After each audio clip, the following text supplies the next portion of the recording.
do barco, 2 italianos, e perguntei-lhes o que é que eles vinham fazer ao Barreiro e eles disseram que estavam enganados, pensavam que estavam a fazer um passeio sobre o Tejo e então vieram ao Barreiro.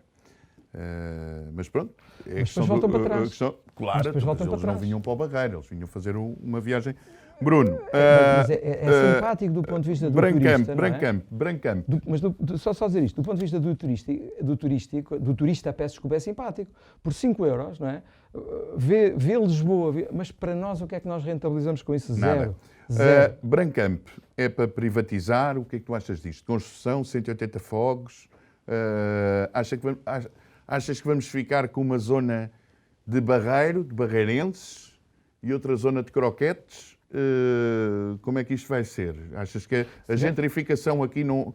O que é que isto vai acontecer? O que é que isto vai... Pegar nas tuas palavras, venham croquetes, comprar cá casas, deixar o dinheiro à economia local, pagar o imposto municipal sobre imóveis de um valor de casa mais alto. Cá estão? São desalojados? Os que cá estão escusam de estar a ser mais sobrecarregados de impostos para, com os seus impostos, terem de suportar mais uma área de não sei quantos hectares que, se ficar vazia, será sempre mais um encargo. E depois isso, portanto, mas isso em tese é tudo muito bonito, mas depois não são desalojados, é porque o que está a acontecer em Lisboa... O que está a acontecer em Lisboa é precisamente isso, na Moraria, no Bairro Alto, são coisas diferentes. Ou seja, é isso que está a acontecer.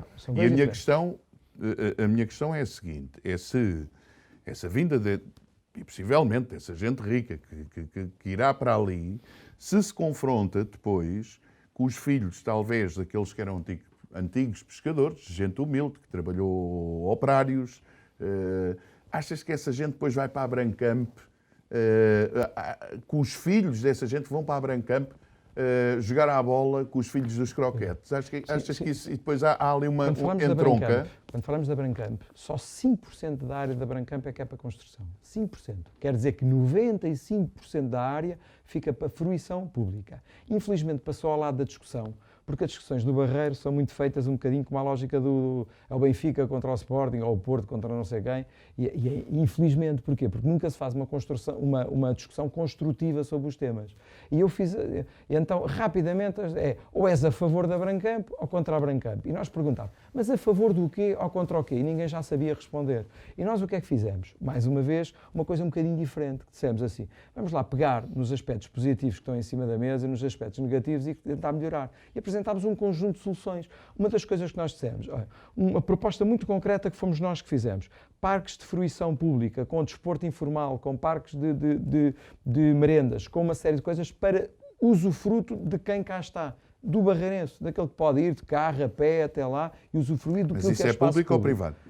É tudo público, tudo público. Os 95% de área que são libertada é espaço público. Só os 5% de edificado é que ficam... Mas isso é a vossa ideia. Não, isso é o que está, isso é o que está. Dentro do que está, nós ainda propusemos isto e propusemos mais. Propusemos uma das candidaturas que existia para a parte de Brancamp, que era para a valorização do espaço verde. Aproveitem a candidatura, refaçam-na e estendam isso para a Alberrica, estendam isso para as traseiras da Rua Miguel Paes, estendam isso numa estratégia de valorização e de recuperação de toda a zona ribeirinha até à estação dos comboios. Outra ideia que nós apresentámos, e aqui agora está a ideia apresentada, é só pegarem quem ganhar, quem quiser, se fomos nós pegamos, se forem outros que peguem, fica a ideia à borla, nem cobramos nada por isso. Um centro de ciência viva ao ar livre, em que, em vez de termos um edifício com um centro de ciência viva, temos ao ar livre e aproveitamos o quê? Os moinhos de vento, os moinhos de maré, aquilo que nos diferencia, que é a nossa zona ribeirinha, é o nosso passado histórico. Mais uma vez entroncamos na área da cultura e com isso, com o centro de ciência viva ao ar livre, trazer cá pais e filhos, porque através das escolas, trazemos as escolas garantidamente, para quê? Para termos aqui zonas que sejam diferentes, diferenciadoras para quem vive em Almada.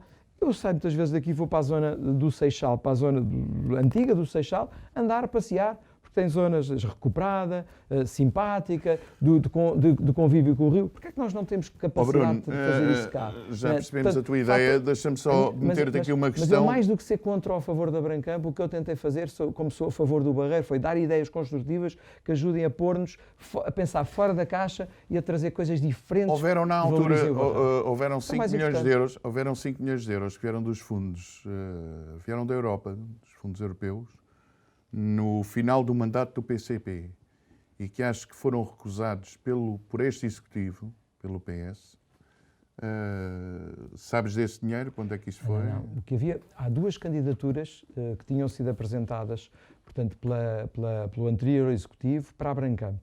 Uma para o Moinho da Brancamp, sim. que foi uma obra que foi agora, na última sessão de Câmara, uma proposta para, portanto, trabalhou-se junto da CCDR para que o dinheiro que estava previsto para o Moinho da Brancamp, uma vez que o Moinho da Brancamp, a sua recuperação, passou a fazer parte daquilo que era uma obrigação do promotor privado, que vai também construir os prédios, então passou-se essa verba, dessa candidatura para o Moinho Grande. Portanto, nós, quando fazemos o circuito todo pelos passadiços... Vocês aprovaram isso, o PSD? Foi aprovado agora. E nós o PSD aprovaram disso. Nós votámos a favor, naturalmente. Temos de aproveitar os fundos comunitários. Agora, a questão ambiental da Brancamp foi aprovada. A questão da outra candidatura terá de ser aprovada também, a seu tempo. Não, agora, desta candidatura. A questão ambiental da Brancamp, porque é uma questão ambiental, não é? A ser aprovada pela Quercus. Não. Isso foi um parecer, ou seja, a Quercus na altura terá dado um parecer em relação a se havia ou não havia na Brancamp algum tipo de valor natural, de biodiversidade, de espécies de aves, de espécies classificadas também de flora, que pudessem inviabilizar o projeto. Não é? E a Quercus deu um parecer a dizer não há ali nenhuma espécie que justifique deixar de construir por causa disso. Mas após isso, o presidente da Quercus foi despedido. Não, a ver, o parecer, eu já tinha falado com os meus O pandan entre o PS, não é? Não. Mas no mínimo é estranho. Quer dizer, a Quercus dá o parecer positivo e depois o senhor é despedido. E houve uma guerra lá dentro, que não sei o que Mas é normal isto, não é de... Vamos lá ver, se me perguntarem se é muito normal uma associação ambientalista, seja qual for, dar um parecer daquela maneira, assim daquela forma, eu também posso subscrever e dizer que é no mínimo estranho. Posso subscrever essa parte. Agora, o que é que não subscrevo? É que o parecer bate exatamente do ponto de vista técnico com o que os meus técnicos da área do Centro de Educação Ambiental já me tinham dito. E, portanto, do ponto de vista, nós tínhamos biólogos a trabalhar nesse levantamento e não há, do ponto de vista... Agora, aquilo está numa área que, do ponto de vista das alterações climáticas, não sei, muito bem, é preciso ter isso em conta no projeto de execução que se vai fazer. Mas porquê é que o senhor foi despedido? Isso é. Não, isso já é uma pergunta que se terá de ser feita lá dentro da Quercus. Eu desconheço. Bruno, na altura passamos aqui, na altura da intervenção da Troika, tu fazias parte, eras deputado da legislatura e do governo do Passos Coelho, certo? Certo. Achas que aquilo devia ter sido feito mesmo assim, como foi feito? Aquilo foi apertar o cinto até já não ter buraco. E depois tiveste o Ministro das Finanças, que foi o Ministro das Finanças que mais negava a praia, que veio dizer que afinal isto podia ter sido feito de outra maneira. Se calhar fomos um bocadinho longe demais. E este bocadinho longe demais, e esta leviandade neste tipo de afirmação, arrebentou com centenas de milhares de famílias. E o senhor diz de uma forma leviana. Eu não sei onde é que o senhor está, se está cá a morar, se não está. Mas quer dizer, isto não foi longe demais. Não foi ali um aperto, não foi quase um ajoelhar à Merkel do Passos Coelho. Andava ali um bocado a... Eu não sei onde é que estavas lá dentro. Estavas lá dentro. Não faço ideia onde é que está. O Pedro Passos Coelho creio que continua a viver no seu apartamento humilde em Massamá, como sempre viveu, e agora a dar aulas numa universidade. Portanto, sem ligação a grupos económicos, sem dinheiro emprestado de amigos, sem férias luxuosas. O Cavaco também vivia numa varanda, não é? Com marquises. Portanto. Sim, mas à parte disso, a minha questão é esta. Bruno, a minha questão é esta. Achas que aquilo foi mesmo necessário fazer? Nós podemos ir os dois ao melhor restaurante de Lisboa e gastar. E eu depois deixo-me embora e deixo-te lá a ti para pagar a conta. Não tem problema nenhum. Eu comi à grande. Eu vou-me embora. Depois tu ficas lá para pagar a conta. Para as pessoas do restaurante, não querem saber que só lá está um, fica lá o que está lá para pagar a conta. O governo de Passos Coelho ficou para pagar a conta. Mas não foi ele que fez a festa. A festa foi feita antes, quando houve um governo de pessoas que ainda estão a ser julgadas pela justiça, a seu tempo, se verá o que é que vai ou não vai acontecer, que deixaram o país numa coisa que se chama bancarrota.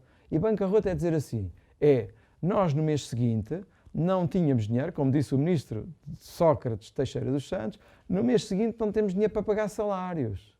não temos dinheiro para pagar ao funcionário público, ele pensa que era um multibanco, está lá e levanta o dinheiro. Não tem, porque o Estado faliu. O Estado deixou dinheiro para pagar não foi só salários. o Estado, houve uma crise económica global que afetou toda a gente, não foi só... Nessa altura? Sim. Agora a crise económica, Pois, houve.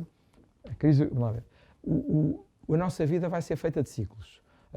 Agora também vai haver uma crise económica e social à escala global com a questão da pandemia. Só que há governos que vão fazer... mas há governos que vão resistir e outros que não vão. E aí tem a ver com nós nos conseguirmos ou não conseguimos preparar na altura própria. Portanto, a resposta... o Passos Coelho ficou para pagar a fatura de alguém que fez a festa.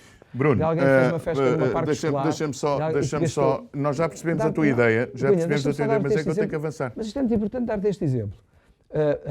No tempo do engenheiro José Sócrates, fizeram-se escolas com a história da parque escolar que custaram por metro quadrado 6 vezes mais. Eu posso mandar os relatórios para vocês na Rádio Piranha poderem até ler os certos do que eu te mando. 6 vezes mais por metro quadrado. Portanto, uma escola, em vez de custar, por exemplo, 1 milhão de euros, custou 6 milhões de euros. Só para terem ideia da dimensão do que estávamos a falar. Depois, relatórios brutais a dizer mande-se para o Ministério Público, investigue-se o que aqui foi gasto, etc. Portanto, quem ficou para pagar a conta? Se, do ponto de vista da comunicação, e se do ponto de vista de alguns eu concordo, que agora, quando não há dinheiro, é muito difícil. Bruno, já percebemos a tua ideia, mas há aqui uma questão que é a seguinte. A política do António Costa, após isso, foi precisamente a inversa. Mentira, nunca se... Não, temos deixar terminar. Nunca pagámos tantos impostos como agora. Bruno. A política do António Costa... Do ponto de vista de Deixa-me deixar terminar, depois já respondo. Respondo. É assim, a política do António Costa foi precisamente a inversa. Foi aumentar os ordenados, portanto, aumentar o salário mínimo, meter dinheiro na economia... Meter dinheiro na economia, fazer girar o dinheiro e de forma a que hoje as coisas estavam como estavam, a não ser que aconteceu a pandemia, porque se não acontecesse, este ano que passou era um ano excelente a nível de tudo. Sim. Ou seja, as políticas do António Costa foram completamente antagónicas àquilo que o Passos Coelho, e aí tiro-lhe o chapéu, porque ele tinha a íntima convicção daquilo que estava a fazer, embora já se provou que mal. Mas aquilo que o António Costa fez deu ao país uma produção completamente diferente. E produziu efeitos completamente diferentes. E era uma política antagónica àquela que estava a ser posta.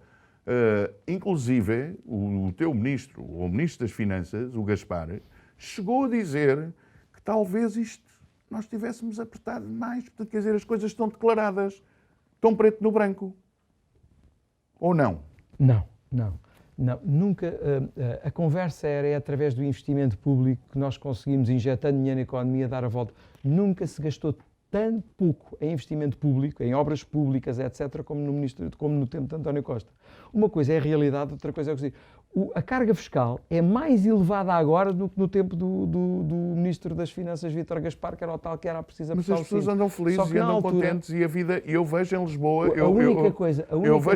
Eu passo pelo Recio e as pessoas estão completamente satisfeitas. Estavam, antes da pandemia. Mas quem é que cria condições para que o turismo se instalasse em Lisboa, por exemplo? Quem é que criou condições para termos o terminal o cais de cruzeiros? Não sei, diz-me tu, eu estou cá para perguntar. Passos Coelho. Foi o Passos Coelho? Foi, tudo feito precisamente no mandato anterior. Portanto, há causas e consequências. Só depois, claro, eu também tenho alguma ligação ao setor do turismo, é ótimo, chegámos a ter mais não sei quantas pessoas Estamos no final. Como é que vês esta questão?